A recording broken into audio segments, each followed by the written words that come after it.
पेशाचनी horror कहानी। रात का सन्नाटा पूरे गांव पर छाया हुआ था।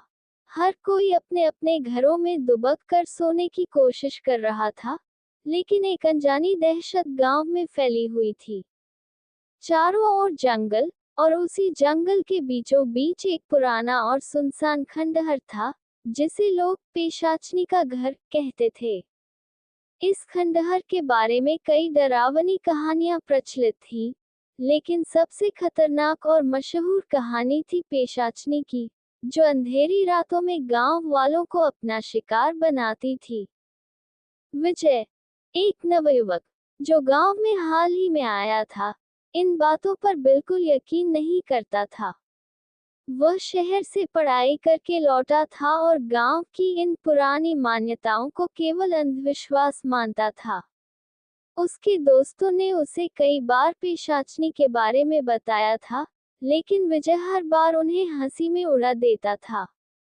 एक दिन विजय और उसके दोस्त एक चौपाल में बैठे थे।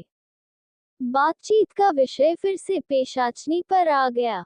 उसके दोस्त सुरेश ने कहा, विजय, तुमने बहुत सुना है, अब खुद जाकर देख लो। अगर तुम सच में इतने बहादुर हो, तो उस खंडहर में रात बिताओ। विजय ने हंसते हुए चुनौती स्वीकार कर ली। ये सब कहानियां हैं। मैं कल रात वहां जाऊंगा और सुबह सबको बताऊंगा कि कोई पेशाचनी नहीं होती। अगली रात विजय अपने साथ एक टॉर्च और कुछ जरूरी सामान लेकर खंडहर की ओर चल पड़ा। खंडहर तक पहुंचने का रास्ता जंगल से होकर जाता था, और रास्ते में सन्नाटा गहरा था। विजय ने अपने कदम तेज किए, और जल्द ही वह खंडहर के पास पहुंच गया। खंडहर की हालत जर्जर थी। टूटी हुई दीवारें, उखड़ी हुई ईंटें और घनी झाड़ियों ने उसे एक भयानक रूप दे दिया था। विजय ने हिम्मत बटोरी और खंडहर के अंदर कदम रखा। अंदर अजीब सी ठंड थी, जैसे कोई अदृश्य शक्ति वहां मौजूद हो। वह एक कोने में जाकर बैठ गया और टॉर्च जलाकर चारों ओर देखने लगा। रात का समय धीरे धीरे बीतने लगा। विजय ने सोचा कि यह सब बेकार की बातें थी, लेकिन तभी अचानक उसे किसी के कदमों की आवाज सुनाई दी। वह चौकन्ना हो गया। उसकी टॉर्च की रोशनी जहां जहां जाती, वहां कुछ नहीं दिखाई देता, लेकिन आवाजें तेज होती जा रही थीं। अब ये साफ था कि कोई उसकी ओर बढ़ रहा था। विजय का दिल जोर से धड़कने लगा। उसने अपने आप को समझाने की कोशिश की कि यह उसका वहम है, पर तभी उसे सामने एक परछाई दिखाई दी। एक काली, लंबी आकृति धीरे धीरे उसकी तरफ बढ़ रही थी। विजय ने टॉर्च उस ओर मारी, पर वहां कुछ नहीं था। वह डर के मारे थर थर कांपने लगा। उसे समझ नहीं आ रहा था कि वह क्या करे। अचानक एक ठंडी हवा का झोंका आया और टॉर्च उसकी हाथ से छूट गई। चारों ओर अंधेरा छा गया। अब विजय की सांसें तेज हो गईं। उसकी आंखें उस अंधेरे में कुछ देखने की कोशिश कर रही थी, लेकिन वह कुछ नहीं देख पा रहा था। तभी उसने महसूस किया कि उसके पीछे कोई खड़ा है। उसकी रीढ़ की हड्डी में ठंडक दौड़ गई। वह पीछे मुड़ने की हिम्मत नहीं कर पा रहा था। एक कांपती हुई आवाज उसके कानों में गूंजी, क्यों आए हो यहाँ? विजय ने कांपते हुए जवाब दिया, मुझे मुझे नहीं पता था कि यहाँ कोई है। तुम्हें पता नहीं, यहाँ कोई नहीं आता, सिवाय उनके जो मरना चाहते हैं। विजय की पूरी देह पसीने से तरबतर हो गई। वह समझ चुका था कि वह किसी इंसान से बात नहीं कर रहा है। उसके पैर उठ नहीं पा रहे थे, और वह ठिठक कर वहीं खड़ा था। तभी एक और झटके से कुछ उसके सामने आ खड़ा हुआ। उसकी शक्ल विकृत थी, आंखें जलती हुई अंगारों की तरह लाल थी, और उसकी पूरी काया बुरी तरह से झूल रही थी। वह पेशाचनी थी। विजय का दिल धक धक कर रहा था। उसकी चीखें गले में ही अटक गईं।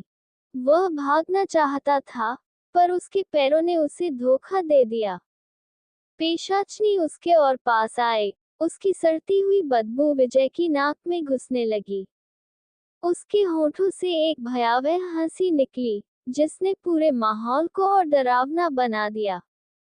तुमने मेरी शांति भंग की है, अब तुम्हें इसकी सजा मिलेगी, पेशाचनी ने कहा। विजय ने अपने होश खोते हुए खुद को बचाने की कोशिश की, लेकिन वह हिला तक नहीं पा रहा था। उसके शरीर ने मानो उसका साथ छोड़ दिया हो। तभी विजय के दिमाग में एक विचार आया। उसने सुना था कि भूत प्रेतों से बचने का एक ही तरीका है, भगवान का नाम लेना। उसने कांपते हुए भगवान का नाम लेना शुरू किया, और उसकी धड़कनें तेज हो गईं। उसकी आवाज जितनी धीमी थी, उसका दिल उतना ही तेज धड़क रहा था। पेशाचनी अचानक ठिठक गई। उसकी आंखों में गुस्सा और तेज हो गया। भगवान का नाम यहाँ मत लो। यह मेरी जगह है। मैं यहाँ राज करती हूँ। विजय ने भगवान के नाम का जाप और तेज कर दिया। उसकी उम्मीदें बढ़ने लगी, क्योंकि पेशाचनी पीछे हटने लगी थी। उसके चिल्लाने की आवाज और भयानक होती जा रही थी, मानो कोई घायल जानवर तड़प रहा हो। अचानक वह जोर से चिल्लाए और गायब हो गई। पूरे खंडहर में सन्नाटा छा गया। विजय ने घबराते हुए अपनी आंखें खोली। पेशाचनी जा चुकी थी, पर उसकी भयावहता अभी भी वहां महसूस हो रही थी। वह जैसे तैसे खड़ा हुआ और भागते हुए खंडहर से बाहर निकला। उसकी सांसें तेज थीं, और शरीर कांप रहा था। उसने दौड़ते हुए गांव की ओर कदम बढ़ाए। गांव में पहुंचकर उसने देखा कि सूरज उगने वाला था। उसके दोस्तों ने जब उसे देखा तो वे दौड़े दौड़े उसके पास आए। तुम ठीक हो? सुरेश ने पूछा। विजय ने कांपते हुए कहा, वहां कुछ था, कुछ बहुत डरावना। मैं गलत था। पेशाचनी सच में है। गांव वालों ने उसकी हालत देखकर अंदाजा लगा लिया कि वह बहुत बुरी स्थिति में है। अगले कुछ दिनों तक विजय को बुखार और कमजोरी से जूझना पड़ा। लेकिन उसकी यह कहानी गांव में फैल गई। अब कोई भी उस खंडहर की ओर जाने की हिम्मत नहीं करता था। पेशाचनी की दहशत फिर से गांव पर छा गई थी। हर रात गांव वाले अपने दरवाजे बंद करके भगवान का नाम लेते हुए सोने लगे, ताकि वे उस डर से सुरक्षित रह सकें। विजय की कहानी ने गांव में फिर से उस प्राचीन डर को जिंदा कर दिया था, जो सालों से दबा हुआ था। पेशाचनी, जिसने वर्षों से गांव वालों को अपने आतंक में रखा था, एक बार फिर जाग उठी थी। और अब वह जानती थी कि गांव वाले उससे डरते हैं, और यह डर उसे और भी ताकतवर बना रहा था।